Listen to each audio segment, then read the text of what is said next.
I guess if you guys are, this mic is a little bit tricky. It doesn't all. Okay. They're both going to be speaking. Know how you wanna...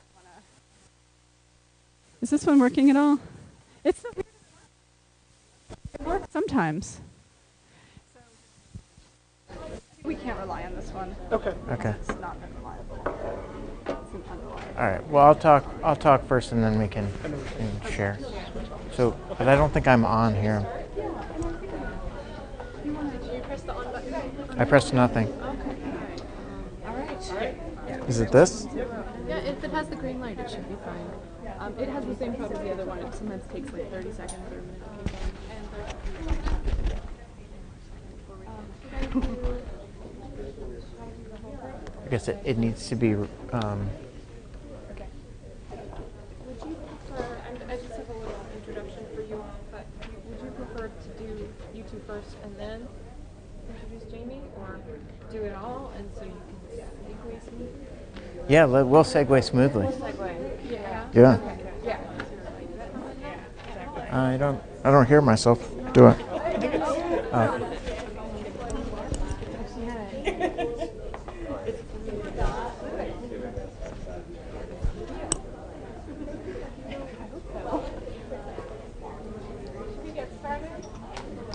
Hi, you guys. We're going to get started and I'm going to shout my introduction. This is our last day of presentation, and we are very lucky today to have a wonderful presentation by three people. I guess I'll start with Patrick Tonks, is the Associate Director of the Institute for the Humanities. He develops programming for the Institute, including academic initiatives, workshops, and ongoing series of events. He received his PhD in Comp Lit from here last year, it sounds like, right? And his research interests include literature from the Anglophone, Francophone, and Lusophone Atlantic. And if you don't know what that means, ask him. Very interesting. Colonialism and global systems, networks, and hierarchies, as well as the uses of technology in humanities teaching and research. Okay?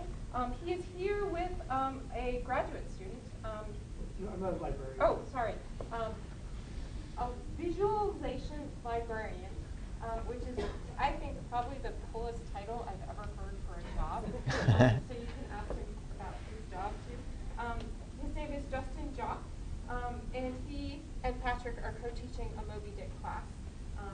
So they're both going to talk first. Then Jamie Jones is going to come up next. Jamie is teaches in LHSP and Sweetland, and she researches and writes about technological obsolescence, economic change, and environmental perception in U.S. literature and visual culture. She's especially interested in thinking about these problems at work in cultural texts about the ocean. She's working on a book about the afterlife of the U.S. whaling industry in American literary, visual, and material culture. She received her PhD from Harvard in the History of American Civilization program, and was recently, just a few months ago, awarded the prestigious Ben Prize for teaching in the English department. So all three of them are teaching some kind of course that focuses on Moby Dick. So they're going to be all talking about sort of what they're doing, and yeah, I think I'll stop there. So also Jamie's class is going to be coming in, and some of them are already here. Welcome to the class. But they may be coming in sort of for the next 15 minutes. So please make room for them at your tables. Be nice, share, noise, that kind of thing. And I think a lot of them are here. How many of you are from Jamie's class? Can you raise your hand? Hi, guys. Okay. So welcome. And again, don't be surprised if a few more folks trickle in. Okay. Thank you, Patrick. Hello, everybody. So can you hear me in the mic? Yeah. So how many of you have read Moby Dick? All right. Well, I know that corner up there has it, in Jamie's class. How many of you have taken a literature class where you were assigned an essay? How many, and where that was the primary assignment at the end of the semester? Both high school or college. How many of you have taken a literature class where the primary assignment at the end of the semester was not an essay, or not primarily an essay? So besides Jamie's class, because I know a little bit about what you're doing, those of you in the 22 Ways course, what kinds of assignments were those, if they weren't essays? Anybody? Multimedia projects or blog posts. Multimedia projects or blog posts. Great, fantastic. Anybody else?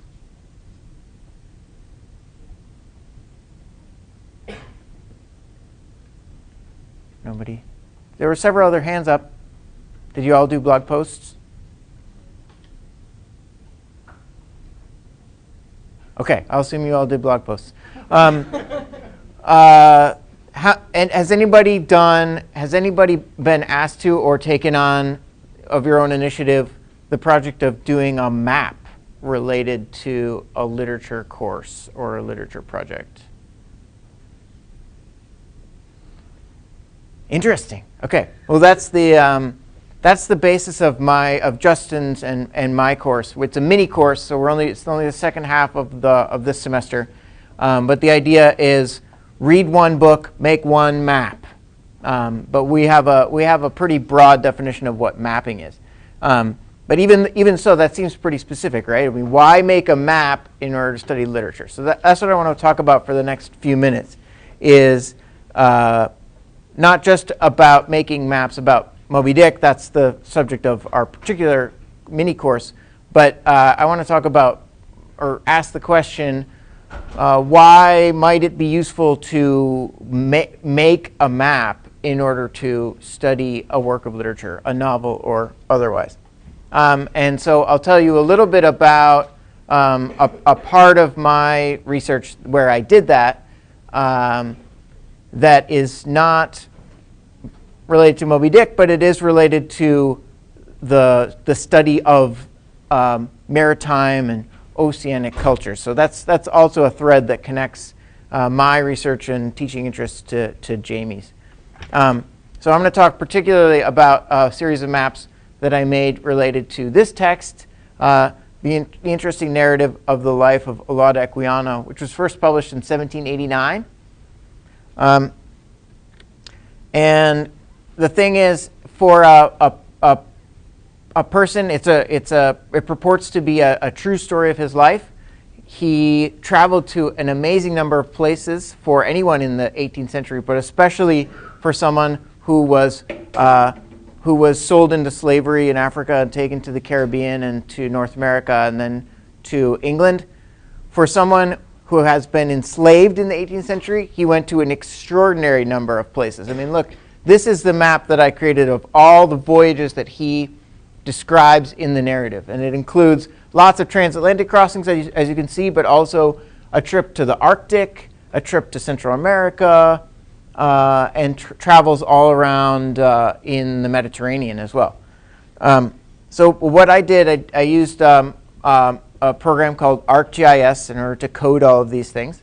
And the advantage of doing it that way is that there was a data table behind this map that could allow me to filter out. So it allowed me to create this static map, but also to play around with it and filter out some things. So what I ended up doing is I was reading the narrative using the data table that I'd created and the maps that were that came out of that data. So in particular, I divided up the text into stages of his life, and I looked at where he traveled during those different stages. So this map is a map of the first section of the novel, and then the second section when he is enslaved in particular to an officer in the British Navy, who he's on the ship with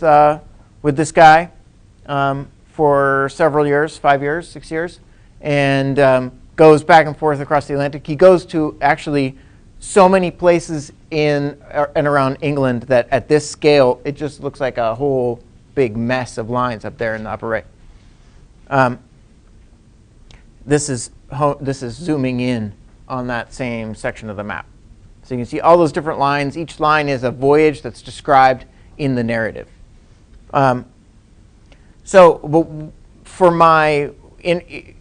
When you're asked to write an essay about a book, right, you have to make an argument, right? And I wanted to make an argument about this. This was the object of my research on this book, was I wanted to say something new, say something that hadn't been said before.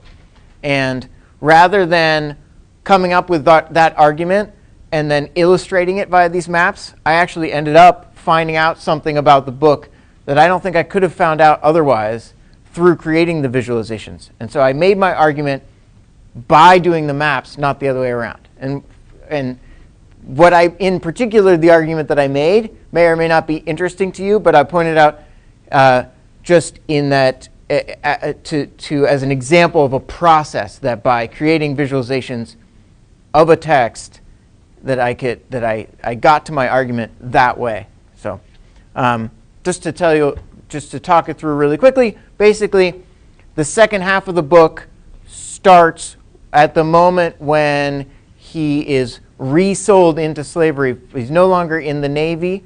He's sold into slavery in the Caribbean, where he's very much stuck on this one island of Montserrat for an entire year. And it's, yeah. Could you give a little bit of background about the text? Because I'm not sure that the students are familiar with it. Just about Sure. who he is and what the text is. Sure. Yeah. So beyond that, he's an 18th century African man who's sold into slavery in the 1750s. And this is an important slave narrative, isn't it? It's a very important slave narrative. Another thing. Yeah. Well, I don't know if any of you've read any of Frederick Douglass's narratives of his life or other famous narratives of enslaved people in the 19th century. That was a pretty popular genre in the 19th century, and some people credit Olaudah text in the late 18th century as being kind of the model for that whole genre. So it's really important in that way. Yeah. So he says at a certain point in the text, and the quote is up here, "Thus at that moment I expected all my toils to end. I was plunged, as I supposed, in a new slavery, in comparison of which all my service hitherto had been perfect freedom." So he's stuck on this one island for a whole year. And then what I showed through the maps is that over the course of the next few years, and so the next section of the text, he expands his range of motion via ship, obviously, gradually out in concentric circles. So in 1763, all that year he's in Montserrat. 1764, he's traveling around the Caribbean. In 1764 to 66, he takes trips to beyond the Caribbean to the North American mainland, and then that's at the point when he's able to buy his emancipation, to buy his manumission from slavery. And what's interesting to me, just looking at the maps, is that the expansion of his mobility around the ocean increases through that important juncture point. So that it's at this point that he goes back to Europe as a free person, and then we have this map that I showed you before. These are all his travels as a free person in the later stage of his life. So I drew some interpretations of what I described as gradually expanding concentric circles of his voyages, starting from that 1 year where he's stuck on that one island. So I described it, first of all, as an ever-expanding freedom that Equiano performs and makes for himself beginning even before his emancipation and through and beyond afterwards. But also, I found that structure of expanding circles parallels the story of a particular biblical text that's of particular importance to Equiano's narrative himself. So that's also an important part of this genre of slave narratives of the 18th and 19th century, is that biblical texts are crucial to the structuring of the narrative. And for Equiano, a particular book that's important is the book of the Acts of the Apostles, the book of Acts in the New Testament. And you can't see it in this image, but in the engraving of the author there, he's holding a book and it's open. It's the Bible, and he's opening it to the book of Acts. So any of you, I don't know if you know that particular part of the Bible. This is chapter 1, verse 8 in the book of Acts. You will be my witnesses in Jerusalem, in all Judea and Samaria, and to the ends of the earth, which is seen by biblical scholars as describing gradually expanding circles of the reach of what will become Christian church. So you can map on, in my reading of Equiano's text, kind of parallel expanding circles. So whereas in the Bible it's Jerusalem, Judea, Samaria, the world, in Equiano's text it's Montserrat, that island he was stuck on, the Caribbean, Europe, and the Atlantic world.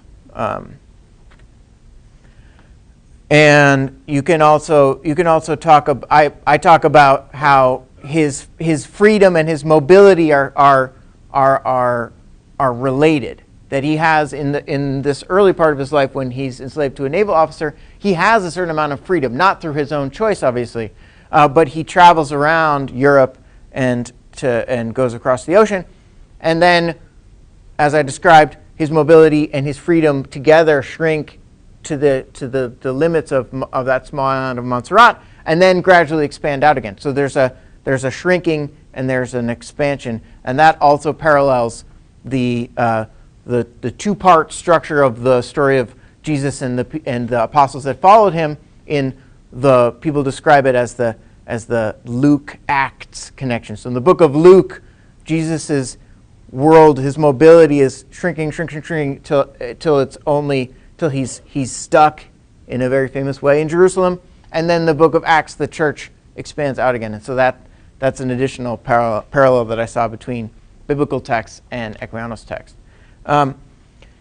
Furthermore, just touch on this really briefly, is that I describe Equiano's mobility around the Atlantic as a counter movement to the Atlantic Triangle. Those of you who studied the history of the Americas, or maybe even the history of the Atlantic, or you'll probably be familiar with the general outlines of the Atlantic Triangle that was central to the European and American slave trade. Equiano's travels don't, in my mind, they crucially don't correspond to that triangle. There's a lot of transatlantic connections here, but he's not traveling. His life story doesn't map on to that clockwise triangle around the ocean. And I look at this in my broader research. My analysis of this text is it's just one text that I'm interested in. I'm interested in different texts from different time periods that all enact this same kind of counter movement against the Atlantic Triangle. And I did a different kind of map for a very different kind of text, a novel written in French by an author from the Caribbean island of Guadeloupe, published in 2003. And I did this map using BatchGeo as a different free online tool that I put in. Each one of these markers on the map refers to a place in the text. And not to get into the story of this novel, but to me it's important to note how the geographical scope of the references in this text, in a different kind of way than Equiano's text does, has a counter movement, a kind of critique of that Atlantic triangular structure. Okay. So that's how I've used maps in my own research of literary texts. We gave you a few pages of a book by Franco Moretti, who is a literary theorist who's probably the most famous proponent of using digital tools to study literature. And the pages that we gave you were from a book of his called Graphs, Maps, Trees. You can imagine from the title of the book what the tools are that he's discussing, right? I mean, he has a chapter on graphs, he has a chapter on maps, and he has a chapter on tree structures. So if we're going to talk a little bit about his use of maps, I love the way that he can make the simplest kind of map diagram and then expand from it a really complex and interesting argument. That's kind of what I aspire to in my own use of maps to read literature. And so I just threw up this one diagram that from the pages that we gave you, and we can just talk through it for a couple minutes. And Justin, feel free to add anything that you want. But I'll just say it's not obvious that this is in reference to a literary text. It's not even obvious that it's in reference to any kind of geography. But it is, both of those things. All of the other geography has been taken out, and we only have the enough reference to we only have what we need, basically. What's going on here is that he's taken all of the different stories that are collected together in this one 19th century English collection of stories, and he has placed them in a really schematic kind of geographic diagram or map. So each one of these, where the words appear, is his placing of the story on the map. And he, interestingly enough, also finds that there are some significant concentric circles happening in this collection of stories. That you have some stories that are really close to the village, and you have some other stories that happen at a sort of intermediate distance, and then you have some other stories in the collection that happen further out. And in his analysis, he draws some interesting reflections on that. Justin, do you want to say anything else about that? Yeah, so one thing I think... Here, take the mic.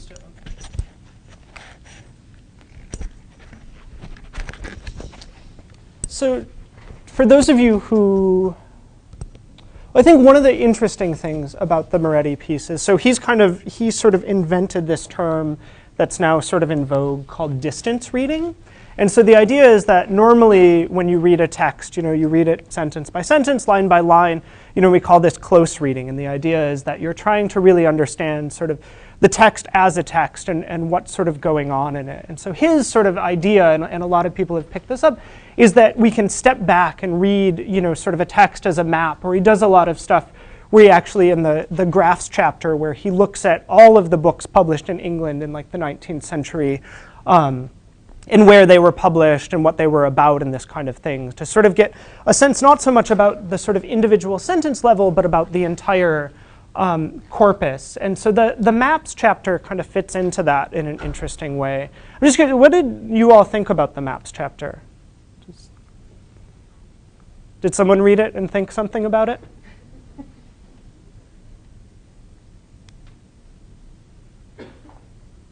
Did anyone read it? No? Now's your chance to shine if you did. Yeah.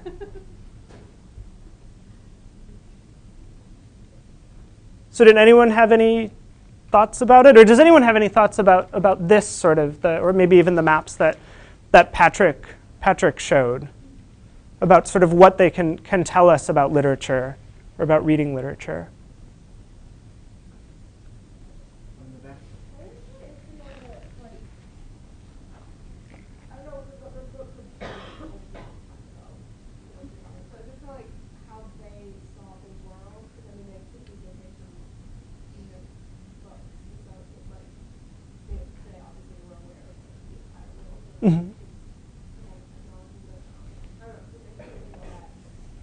Yeah, it's actually, it's perfect. And this is, I think, one of the things that makes Moretti's sort of work so interesting is that he, in the image that he shows on the other side of the page next to this, it's sort of a traditional map of a village where you see, you know, sort of, and he talks about villages kind of being like pearls along a string of roads. And so the roads sort of go through the village, and we have this very sort of like Google Maps-esque view of the world. Like, how many people, if you had to map something, would use Google Maps?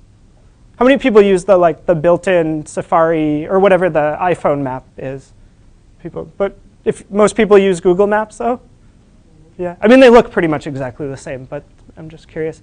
So we have this idea of sort of the map as a very sort of, you know, certain way of looking at space, where we're sort of above the space and we can kind of see all of the villages laid out. And what we see here, and Moretti sort of talks about this in the piece, is that for a lot of people at this time who lived in villages and stuff, their experience of space had a center that we don't really have when we're talking about Google Maps. So there's sort of this kind of the village, or it says here, our village, and everything sort of emanates out from that sort of central place. And so you could imagine how different the sort of the experience of a village for a traveler at that time, who's sort of going through and maybe, you know, stopping in the pub for a sandwich and then moving on to the next town, would be from someone who sort of lives in the village, right? Does that? And I think that's what's so interesting about the way that Moretti kind of draws these maps, is that it's not just a map of where things are, but they're sort of maps of how we understand space. And then one of the other examples he sort of gives is he kind of sort of draws on some work of these sort of attempts to kind of create administrative districts in Germany, where there's sort of a center and kind of these sort of sub-centers outside of it. And so I think it's interesting to sort of think not just about where things are in novels, and one of the things that maps and visualization can really help us do is, but to also think about sort of how space itself is constructed in the novel and how we sort of understand place and space. Did anyone else have any other thoughts about the Moretti text? It's okay. It's only like 3 or 4 pages, and that was kind of the oh, did you have a thought about it? Oh, no, Oh, I thought you were raising your hand. No, do you want to, were you going to talk about like the how, like the relationship between data visualization and mapping? Yeah. So let me see. There were a couple other things I wanted to talk about. Yeah. So one of the things that we sort of, if I can just pull something up on here, that I sort of showed our students.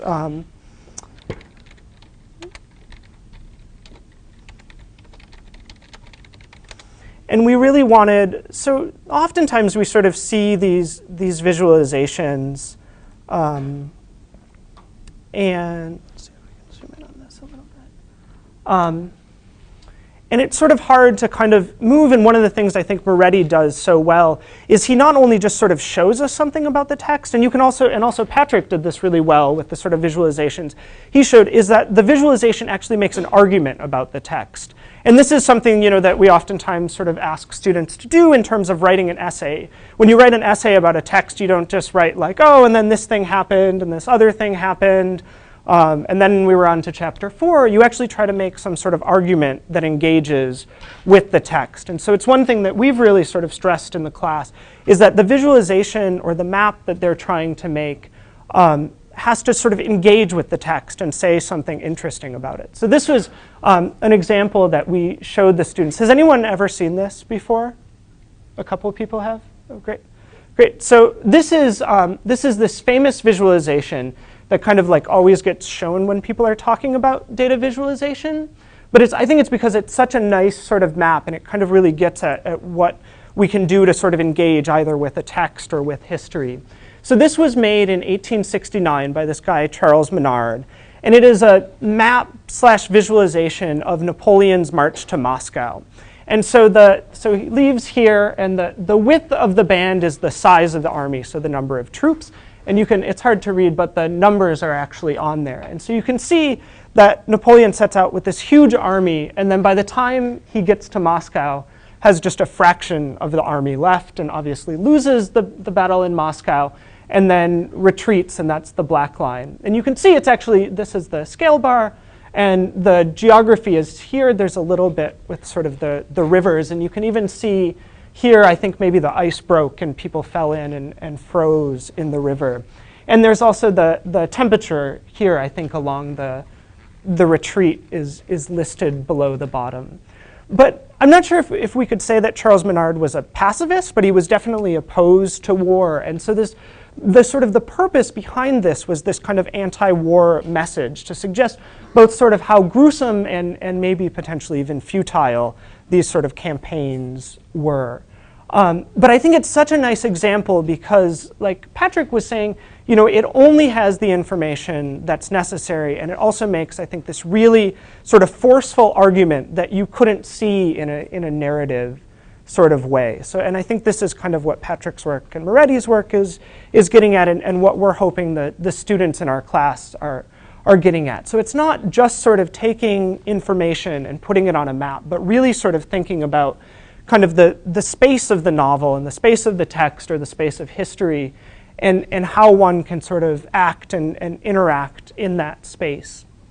And so one of the things we did in our class was we really, I think, sort of maybe started with the idea that the students would make sort of a traditional map. So they would make something that was, sort of like Patrick's, had points, on the earth, and especially because in Moby Dick there's so much sort of traveling and this sort of thing. But as we were sort of working with the students and talking to them about what it was that they were interested in, more and more of them were sort of interested in making kind of maps that weren't necessarily traditional maps. So sort of showing kind of a lot of them are making network diagrams, so they're looking at sort of interactions rather than space itself. And this is kind of a nice example of The Hobbit. Do you want to talk through this one? Oh, yeah. Do you want this back? Or? As we were going through the time of our this past few weeks with our course, we kind of realized that the difference between a map and a diagram can vary. It's not necessarily useful to draw a strong distinction between a map and a diagram.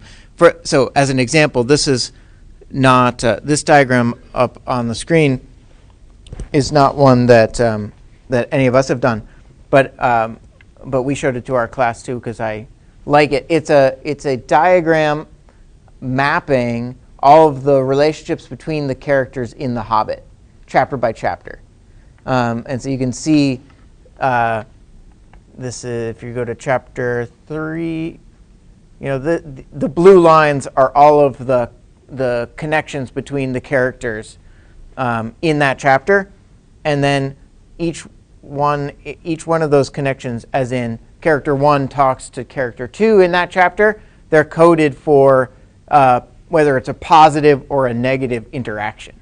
And so here you have all of the sentences in the whole book that are coded for positive or negative interaction, and then those connections are mapped in this circle. So all the characters are put in a circle, as you can see, and the connections between them are mapped. And I think even though there's no geography or even sense of geography in this diagram, I think it's fair to call it a map. So, we could talk forever about where does mapping end and diagramming begin.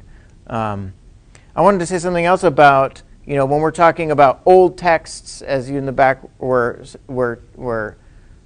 pointing out, or the visualization that Justin was talking about of Napoleon's March, we're talking about mapping and visualization as a tool for analysis as part of new media, but it's not really new in that way. I mean, when was that visualization from? In 1869.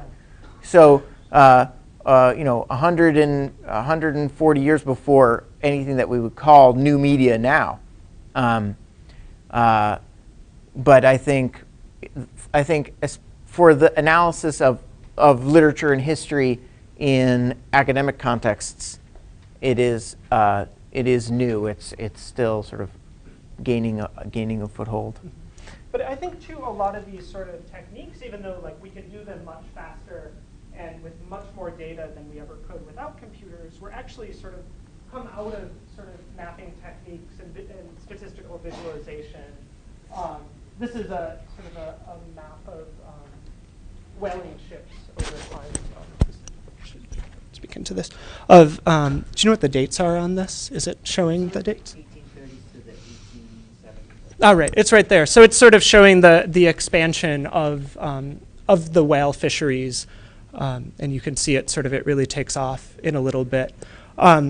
But what I was going to say was that sort of a lot of statistical visualization actually comes out of the history of cartography.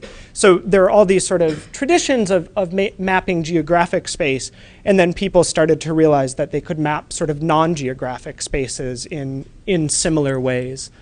And I was also going to suggest that one of my sort of favorite artists is this guy Mark Lombardi, who passed away, I think, in the early 2000s, and made these. You can Google his work, but sort of went and sort of researched these conspiracies like Iran-Contra and places where money was being exchanged and goods and political influence, and like wrote it all down on 3x5 cards, and then made these huge network diagrams like the size of the chalkboard, and drew them all by hand. So we associate a lot of these things sort of with kind of new media and technology, but like Patrick was saying, it's sort of this process of taking information and mapping it or translating it into a new space, which is not necessarily dependent on technology, but certainly there are some sort of new and interesting things we can do when technology gets thrown into the mix.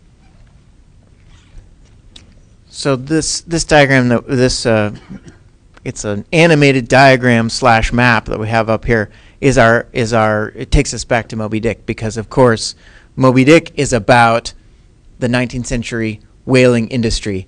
And this video here, which is by a professor at Northeastern University, is as complete an animation as I could imagine of the 19th century whaling industry. You have each one of those little red squiggles that's going by on the screen is a whale ship tracing its path through the oceans as recorded in the ship's log. So we'll just, as we let it run, let me ask if there are any questions about what Justin and I were just saying, and then we'll throw it over to Jamie.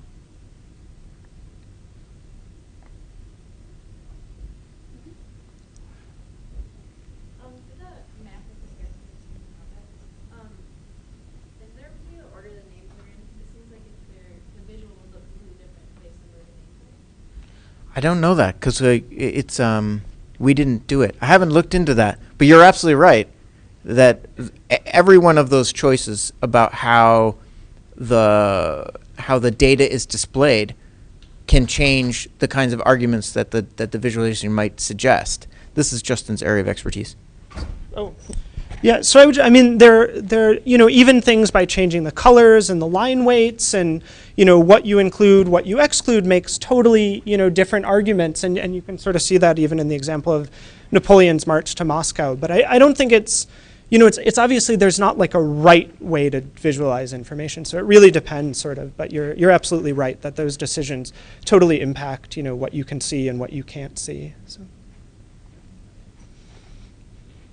Ginny?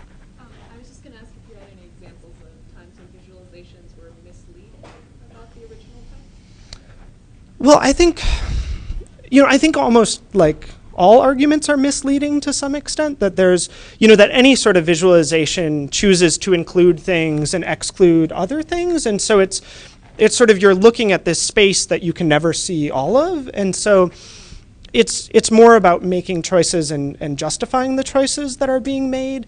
And I think that like the better visualizations are the ones where it's very clear why choices were made and they're not just made sort of haphazardly or it's not explained or something like that. But I think there are lots of instances where sort of visualizations are misleading or sort of tell stories that are not completely accurate and stuff. So. Were there any other questions? Well, great. Thank you all for your time.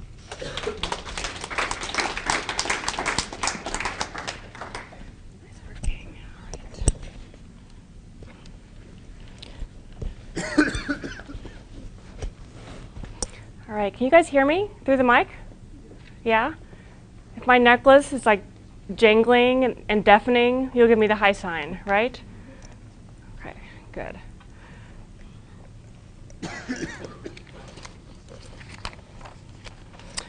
All right, so I'm going to introduce myself briefly, and while I'm talking, I want to leave this animation, the Ben Schmidt map and diagram of whaling voyages, on the screen, and I will replay it when it starts. And while I'm talking, you might just kind of take a look at it and start thinking about what you are learning about the whaling industry from this animated map/diagram. All right, so when your instructors asked me to come speak, they asked me to think a little bit about introducing myself and sort of saying a little bit about my place, the place of my work in the university, in society. I don't know if I can answer that question. What kinds of questions do I ask? To what purpose? How do I think? And I just want to say that it's really a privilege to be able to come and speak to you all today about this part of my work that most of you who know me in the classroom don't really know that much about, which is what happens when I'm sitting alone in the library or going to archives, publishing academic articles, and so forth. My class is making faces at me in the back. So I'm a lecturer in Sweetland. I teach classes in Lloyd Hall, also in the English department, and I write a lot about the literature and visual art of the ocean.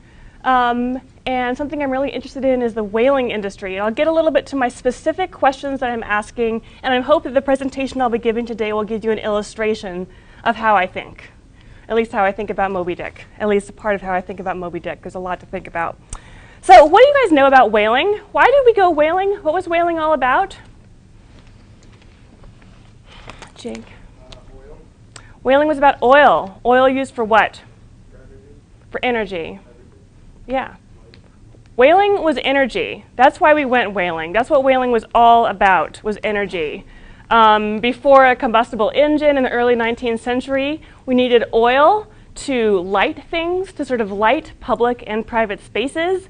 More and more people during the first part and sort of throughout the 19th century were moving to cities, and it became important for people to have access to good lighting. The oil was used to light lighthouses along the coast. The oil was used to light factories, so we could keep factories open longer and longer and make more and more things. And the oil was used to lubricate factory machinery. So whaling was all about actually bringing together the agricultural economy of the South, namely cotton production mainly, with the industrial economy of the North, the kind of processing of that cotton.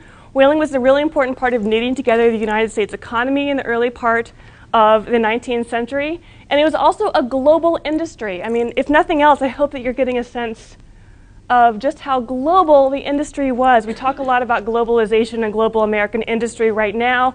Whaling was the United States' first truly global extractive industry. It was about going a lot of places and taking things out of the earth, namely out of whales. So that's what whaling was about. What are you guys learning from this animation about whaling? About maybe its change over time, where it went, what was important? What kinds of things are you picking up from this? Yeah, Hannah. What areas are have the most traffic? Yeah, yeah. Also, what areas don't, where the ships aren't going as well? Yeah, which areas are more highly trafficked, and also which areas don't really have that much going on. What else are you noticing? That's great.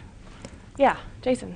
It increased kind of gradually, Mm-hmm. and then it seemed to end really quickly, probably when most of the whales were gone. Yeah. So you're thinking a little bit right now about change over time. You're seeing it increase gradually and then drop off, maybe fairly dramatically. That's great. What else are you seeing? Yeah, Jake. You kind of see ships following the paths of other ships. Yeah. Going one way. They just kind of trail each other. Yeah, ships following the paths of other ships, especially here in the Atlantic and along the Atlantic coast, North and South America and Africa. You see ships following similar paths. Hannah? Below the equator. Yeah, there's a lot of whaling below the equator, especially in the Pacific, right? You see sort of ships like darting in and around these Pacific islands. They're sort of muddling around there. Yeah. Interesting how sharp some of the turns are. So it's not sort of just like rolling your eyes. Like they will specifically make this like angle to hit a certain spot.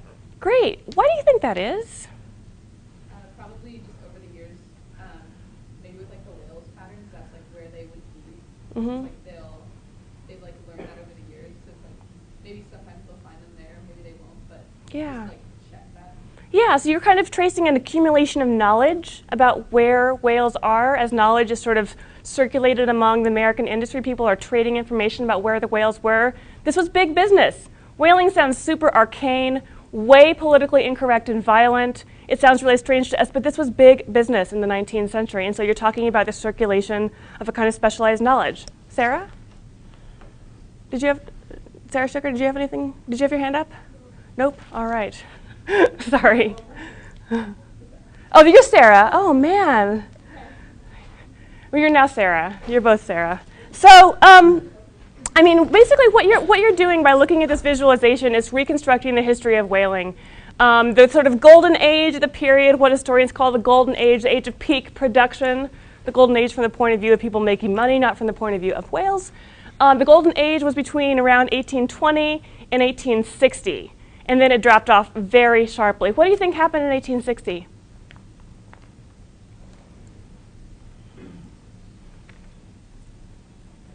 Noah? Civil War. Yeah, that's absolutely right. The Civil War was one of the big reasons that the whaling industry came to a sharp end. It was because a lot of those whaling ships were targeted by Confederate naval ships and sunk and destroyed at sea. All around the world, Confederate naval ships went all around the world trying to sink whaling ships because they were really a symbol of northern economic might. You'll see that a lot of these whaling ships, all of them really come out of this port in the northeast part of the United States. That port was, in the very beginning of the industry, Nantucket, and then very quickly around 1830, it really became centered in New Bedford, Massachusetts. Anyone from Massachusetts? A couple of you guys, have you ever been to New Bedford? Once? It's a port south of Boston on the mainland. Nantucket is an island off the coast of Massachusetts out to the east of Massachusetts. All right, also another reason that the whaling industry went bust around 1860 is not really because those whales were being depleted, although they certainly were, and the reason that these ships start going ever farther away from their home port in the Northeast was because they were chasing whale populations as the ones in the Atlantic became depleted. But the main reason the whaling industry went bust was because people discovered oil and started drilling it in Pennsylvania and Ohio. So we're really only one energy source away from the whaling energy economy, which is interesting to think about. This history is closer to us than you might think at first. So that's a little bit about the whaling industry. And Moby Dick. How many of you have read Moby Dick again? I want to see that show of hands. Some of you who aren't even in my class have read Moby Dick. That is very cool. All right, so for those of you who have not read it, I would like some of you maybe in my class or who have read it, what is the most important thing that these people need to know about Moby Dick in order just to understand the basic idea about the plot? Who wants to share? Yeah, Matt. Guy called Ahab loses his leg to a whale called Moby Dick, goes crazy, wants to hunt it. Yeah. And there's a lot of meandering. There's a lot of meandering, exactly. Anyone else want to fill in Matt's descriptions? Yeah, Jason. Not really like such a traditional book. It just really rambles around and has a lot of tangents and just like talking about whales in general. Yeah, absolutely, absolutely. The narrator of the book is someone named Ishmael. And Ishmael, before he went whaling, was a schoolmaster. He's this super learned, super educated guy. And in some ways, Moby Dick, we talk about it being in some ways a classic American novel, a great American novel, this kind of famous icon of literature that a lot of people talk about even if they haven't read it. You know, but in some ways, it's not really a novel. It's kind of a strange genre. And so Moby Dick, no matter what you're reading or thinking about Moby Dick, you're constantly asking this question, well, what is it? Is it a novel? Is it a kind of encyclopedic collection of information about whales? Is it a sort of strange collection of Ishmael's sort of, history as a reader, his arcane references, his understanding of Shakespeare and the Bible and of classical literature? So it's all these things at once. And so no matter what, I think when you read Moby Dick, your mind is constantly darting out of the space of the novel and out of the idea of novels themselves to think about and inquire into other genres and other forms of media. Anyone who hasn't read Moby Dick have any questions about the book? I'm not asking you to sort of care about Moby Dick per se, but I want to use Moby Dick as an illustration for how I think about the collision of old media and new media. Anyone have any questions about the book? All right. So What I want to illustrate to you today is what I do when I'm alone in the library, in the archives, writing articles, thinking about Moby Dick, and what it tells me about old and new media. I'm not using too many of these digital tools, but I am thinking about how people have responded to Moby Dick through a variety of media and genres, using a lot of different sort of old and new technologies of writing and technologies of textual production and circulation. So what I've learned through looking at Moby Dick and thinking about the history of its illustrations, I'm actually really interested in book illustrations, and what I've learned is to look for ways in which new media relies on, builds on, and even celebrates and promotes old media. And that question has also led me to think about sort of moving beyond the world of print, textual production, and literary culture, has moved me to think about sort of technology in general. What happens when an old form of technology, like whale oil, like the whale energy economy, is replaced by petroleum? What happens to all of those, that whaling world, the ships, the harpoons, the whalemen themselves, and it was, almost always, but not always, men. What happened to all of those things? Where did they go? How do people make meaning out of these things that no longer represent the new booming economy, new booming American economy in particular? So I'm going to give you a little illustration of how I think about Moby Dick. I'm going to show you some really interesting illustrations. I hope you find them interesting. And I want to give you two terms that may be portable beyond the world of this classroom, beyond the world of Moby Dick, to think about how old and new media come together. The first is palimpsest, and the second is skeuomorph. And we'll talk a little bit about those, and I'll give you some definitions and illustrations a bit later on. So Moby Dick, something else I want you to know a little bit about is about the author Herman Melville. Herman Melville actually had first-hand experience of the whaling industry. Herman Melville was from this sort of formerly aristocratic, formerly really wealthy, but quite sort of a little bit on hard times New England family. He went whaling in 1842. He was interested in seeing the rest of the world. He went whaling. He had some experience as a mariner, and he went whaling and had adventures, which he wrote about in a large number of books, including but not limited to Moby Dick. 9 years lapsed between the time that he went whaling and he wrote Moby Dick. 1851 is the year of the publication of Moby Dick. And what do you think about 1851? What's happening in the whaling industry based on this animation? Anyone want to take a stab?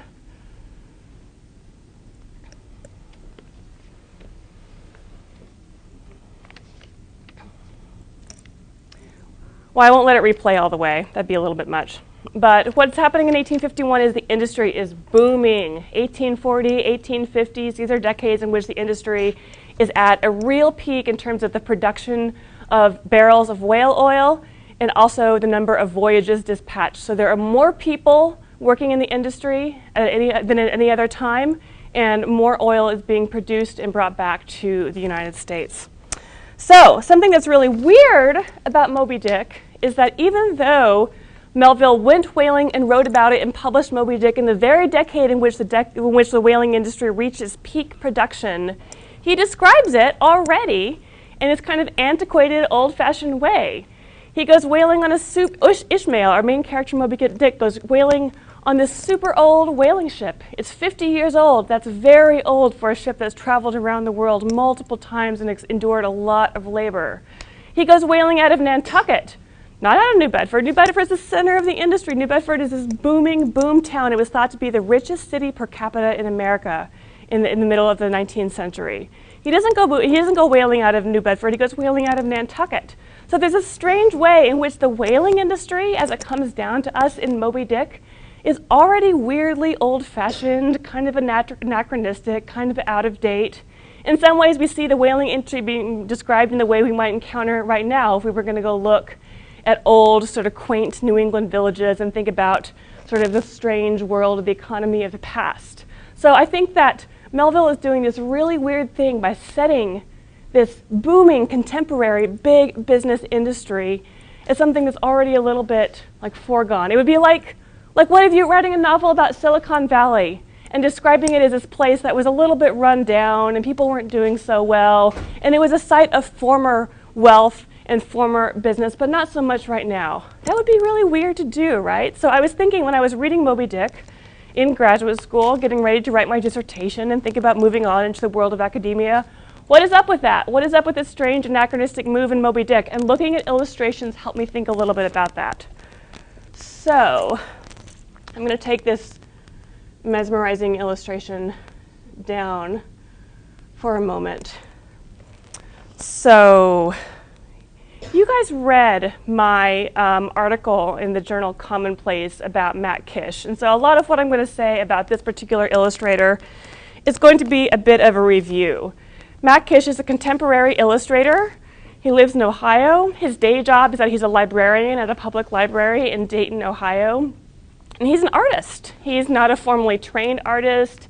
He didn't go to art school. He didn't get an MFA, anything like that. Just something that he does in his free time, something that he really cares about. And Matt Kish was turning 40, and he had this kind of revelation, like either I'm going to keep making art in this kind of casual way, or I'm going to stop because I'm getting too old to mess around. And he decides that he's going to take this one last big project under his belt. And what he does is he decides to illustrate his favorite novel of all time, Moby Dick. And he challenges himself to come home every day after work and create one illustration for each page of the novel. And in order to keep himself accountable, he's going to post that illustration online on a blog.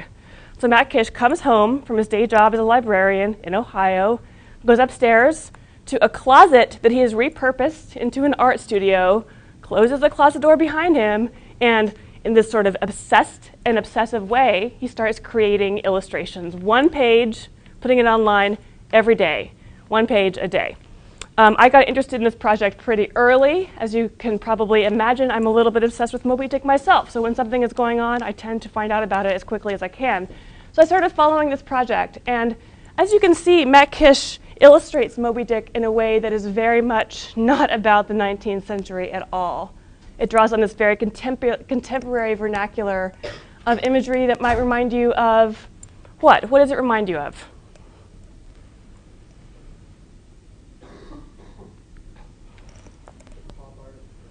Yeah. Contemporary art, pop art, what else? Anime? Yeah. Comic books? What else? Yeah. Video game. Oh, we'll talk about that in a second. So yeah, so Matt Kish is really drawing on, as he described it to us, he actually came and visited our class earlier in the winter term, and he described it as the kind of visual iconography of his youth. He grew up watching video games, reading comic books, looking at old pulpy, kind of funny book jacket illustrations, looking at album covers, like record covers for punk bands and like prog rock bands, like really thinking about what he grew up with, and he wanted to tell Moby Dick through this story. But when he did this, when he started making these illustrations, remember our man Matt Kish is also a librarian. And you can probably tell through some of these illustrations that he's drawing and painting on found paper. So he had this whole stack of found paper that he had rescued when he was being discarded at the library or at various bookstores where he's worked throughout his life. And he started making illustrations out of this found paper. If you were an artist and you were making illustrations or drawings on paintings, and instead of using a really nice, bright piece of like clean white paper, you wanted to use found paper, why would you do that? Not Sarah Sugar?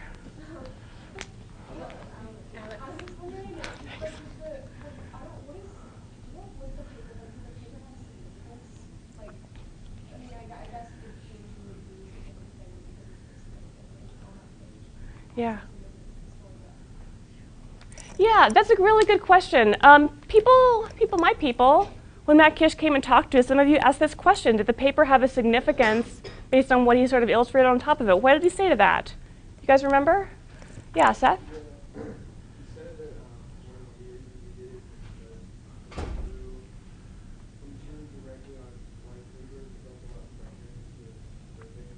Yeah.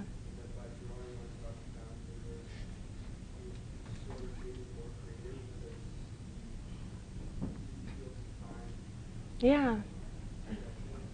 Yeah. Mm-hmm. Yeah, absolutely. I think this is an interesting tactic and one you might think about for your own writing and creative processes. Yeah. So what Seth said is that what Matt Gish told us is that he has a kind of horror of blankness. He's sort of freaked out when he sits down in front of a clean white page because he feels like he has to do perfect work in order to live up to the opportunity and promise of that clean white page. And so drawing and painting and illustrating on top of found pages, as Seth explained to us, was really an opportunity for him not to feel so much pressure, to not make something perfect. It allowed him to get started sooner. So that was part of the idea behind the found paper in general. But then there's this question, which is, well, is the paper itself, like is each page significant in and of it itself, or is it just kind of incidental or random? I think I would argue that in some cases it's easy to see. Like, for example, this illustration from page 94 describes a day that Ishmael and Ahab and the crew of the Pequod actually ship out. And he describes the weather on that day. And you see, we get this kind of stylized images of sun and clouds. And it's actually on the back of a map that shows some sort of weather patterns or climactic patterns. So in some ways, it's pretty sort of direct combination.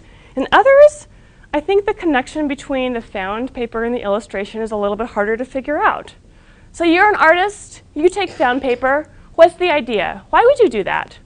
What other kinds of ideas or what other kinds of meaning might you be able to produce, or ways that your process might change if you're using found paper rather than sort of blank paper?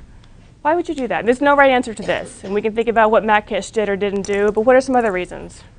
You could possibly take some artistic cues from whatever you find on the paper. Yeah. It serves as an impromptu source. Yeah. Like giving yourself a kind of assignment or something to respond to so you're not just kind of working in this vacuum of ideas. Why else might you do it? What else? Yeah, Hannah? Mm-hmm.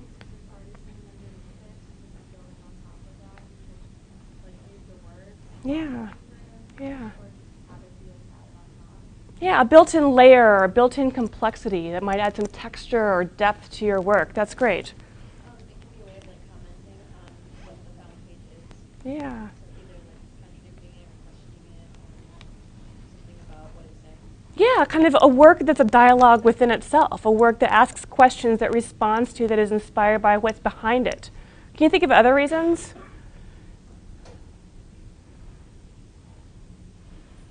So a word that I would use to describe the layered effect of these images is palimpsest. Has anyone encountered this word before? So what palimpsest means, palimpsest is actually a word that comes from the diction of textual technology. It refers to, in its sort of original sense, I think, and some of you may want to correct me on this, it's an original sense that had to do with a kind of medieval manuscript page, at a time when paper, a writing surface, was sort of hard to come by and expensive and rare. Sometimes people would reuse paper. It was a paper that could be erased and reused, and sometimes scholars or writers coming back to some of those medieval manuscript pages could tell by the impressions that were left on the pages what had been written there and erased and covered over again. So you get the sense of a single page that has multiple texts. I think the word has evolved to mean something a little bit more metaphorical than that kind of medieval manuscript page. It's just a single text that has a kind of layering and a kind of writing. And I want to use this sort of word palimpsest to describe Matt Gish's illustrations, and also to give you an idea of thinking about how something old can exist at the same time and along the same space, inside the same space, with something new. And I think that's something that's really poignant to me and really interesting about Matt Gish's work, is that I started noticing, and he's talked a lot about this, how a lot of his art is made on top of these really opaque and hard to understand diagrams. He said he found a lot of really old TV repair manuals, sort of engine repair manuals, things from like technological manuals from technologies and machines that probably didn't even exist anymore. And in some ways, to me, it looked like lost knowledge. And when I'm, alone in grad school in my office in the library reading Moby Dick, I'm thinking about what happens to all this old knowledge? Like, what happens to all this old technological information, these old visualizations that to us have ceased to be able to make meaning for us because we don't know what their referent is, we don't know what they're describing.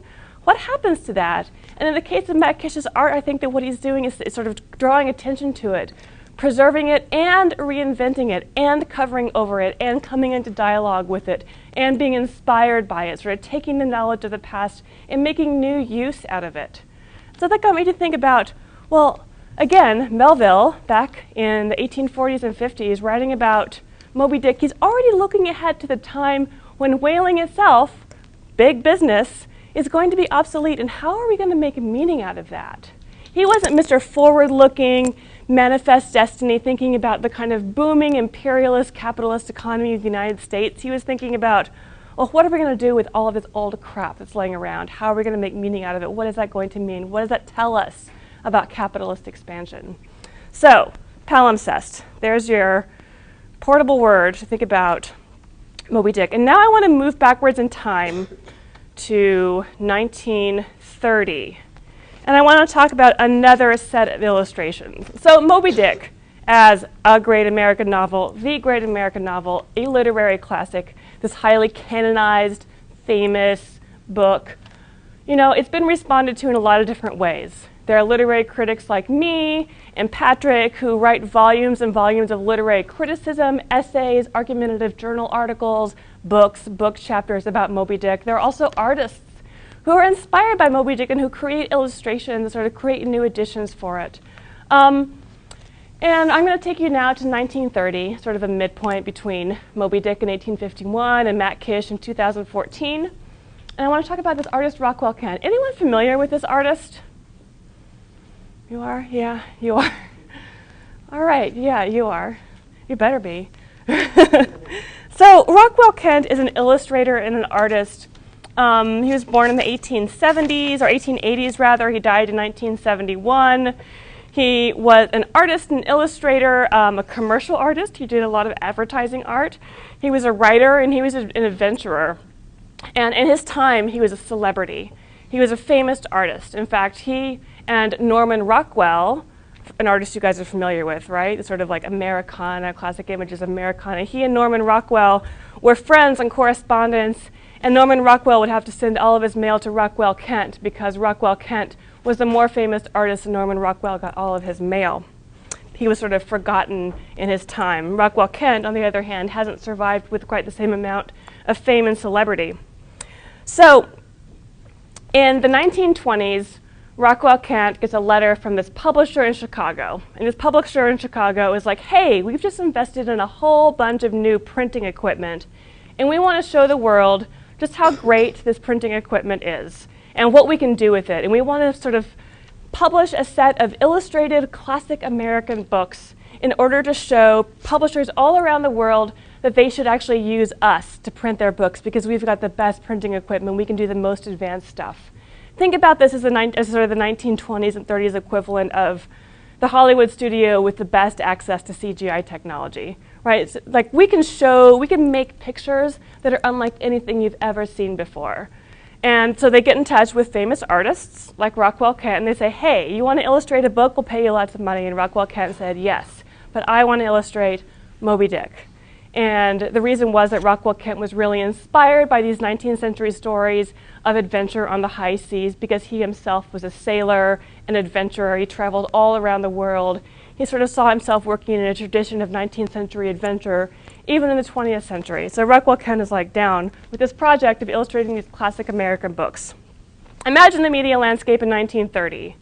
There are fewer channels for the distribution of media, right? No cable television, no internet. So the publication of one single book is actually more of an event than it might have been in an earlier period, or in a later period, rather.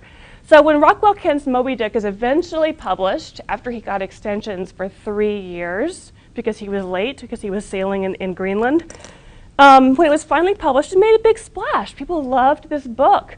Even though it was published as a kind of limited edition of a kind of book published by these trade manufacturers, it was immediately sort of, the rights to it were bought by Random House, and it was sort of published and distributed all over the world. People were reading this book. It was a bestseller. It was a bestseller. And I want to think a little bit about these illustrations. And thinking a little bit about these illustrations is going to get us into the nitty-gritty of print technology, which I'll try to boil down as quickly as I can.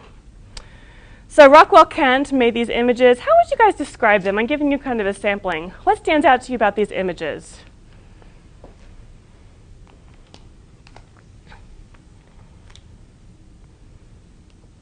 Yeah, Selleck? What? High contrast. Great. What else?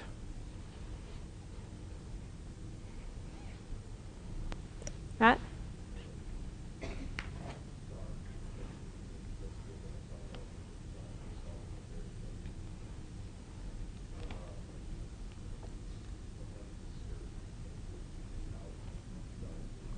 Yeah, dark. Lots of ink, right? Those pages are going to be thick with ink. Antoinette? They're what? Yeah, it's very linear. Absolutely. It's very graphic, very linear. You're talking about patterns and lines. Absolutely.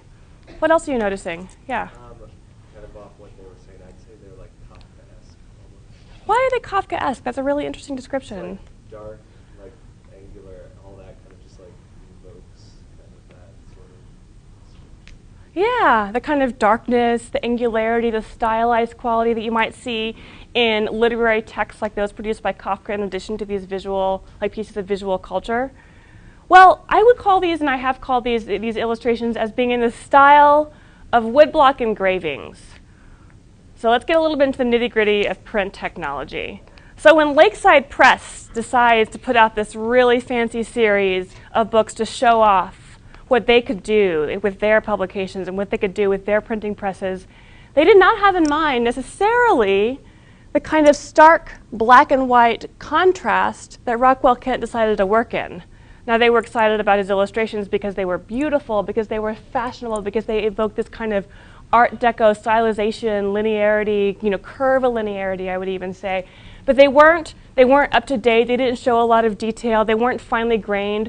Contrast, depth, distance, shape, dimensionality, all of these things had to be signaled with black and white, with sort of these stacked lines of black and white lines. There was no kind of shades of gray.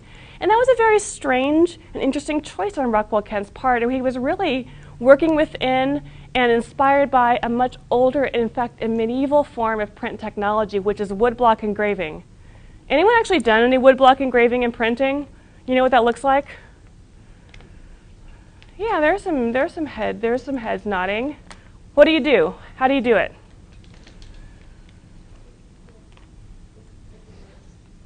What? Yeah. So you have to work in reverse. And you have to carve a block, and you don't carve what prints. You don't carve these black lines in this black space. You carve out what remains as white space or negative space, because that's the part of the block that doesn't come into contact with the paper. And this was a way that the very first sort of print technology, books and illustrations were printed. You guys remember when you were in like preschool and you did potato prints? You remember this? This is roughly the same idea. Gutenberg's Bible was not printed on potatoes, but it was printed with the same kind of reverse working in negative technology. And this was an old type of technology that Rockwell Kent was not working in. Remember, he had access to the super duper new printing presses, but he was working in a style that evoked this older technology. I have 4 minutes left. We're going to get through this, but I'm going to leave you with a really fun term. So the term that describes, and here you'll see that Matt Kish is also inspired by Rockwell Kent. This is a Matt Kish illustration done in kind of homage to Rockwell Kent. And here's a kind of side-by-side illustration of Kish and Kent together. They're very much working with this in the same palette of black and white and curvilinearity. But I'm going to give you to this term, which is skeuomorph. And skeuomorph is how I would describe the sort of continuity of old and new media in Rockwell Kent's illustrations. Skeuomorph is, you can see the sort of definitions from the Oxford English Dictionary. And what the sort of definitions here really tell us is that it's an object that copies the feature of another material. Can you imagine a kind of piece of plastic that's molded to look like it's wood-grained? That would be a kind of skeuomorph. Rockwell Kent, making in this sort of like up-to-date printing technology and printing presses illustrations that looked like woodblock engravings, those are skeuomorphic illustrations. So I'm going to show you another skeuomorph. So this is my phone. This is my iPhone. I'm going to take a picture. You guys hear that? That's a skeuomorph. There's no shutter here. There's no shutter. There's no sort of mechanical piece of this iPhone that clicks when a photo is taken, but it calls back to an older analog form of photography. That's not necessary. We don't need that click in order to take a picture, but back in those old analog cameras, you need that click or else the photo isn't taken. We have a minute and a half left, but I want you to take 30 seconds. Look at your computers, which are open. Look at your phones. I want you to find some more skeuomorphs here in the classroom. What else do you see? Yeah. The little save icon is still a floppy disk. Yeah, the little save icon is a floppy disk. There's no floppy, there's no drive in your phone, your computer. Great. What else do you see? Yeah. Photo booth app in The, general. the photo booth app. Why? What's skeuomorphic about it? Photo booths are no longer how we like now they're a novelty, but they're not how we take pictures of ourselves. Yes, they're a novelty. Exactly. Fantastic. Yeah. Flipping screenshots with like scissors. Yeah. Yeah, clip. There's nothing close to a scissors mechanism in the way that we use our phones. Yeah. The way Office makes it look like you're actually turning the page. Yeah, absolutely. There's no page turning sort of necessity there, and yet that older form of technology in reading is embedded in the newer one. Like the batteries in the corner of the iPhone. The batteries. Yeah, those batteries don't look quite like the batteries that still run our devices, right? It looks like an old-fashioned battery, like the Energizer. You guys remember the Energizer Bunny? Thank goodness. Yeah. The phone icon has like a picture of like a phone that you would hold up to like your ear and your mouth. Yeah, they're like old-fashioned, like with the little curly wire that sort of attaches to the phone. Exactly. Also Instagram, right? All those Instagram filters. Those filters aren't actually technologically necessary in order to produce and circulate your images, and yet they have a kind of novelty, a kind of chic quality. Hipsters love skeuomorphs. Hipsters love skeuomorphs, and so I want to leave you with a question. What is the point? What is the idea? What can thinking about the embedding of old technology and old media within new media tell you? I want you to sort of leave with that question in mind and think about what old media can do for us, even in an age and a class that celebrates new media. All right, thank you guys.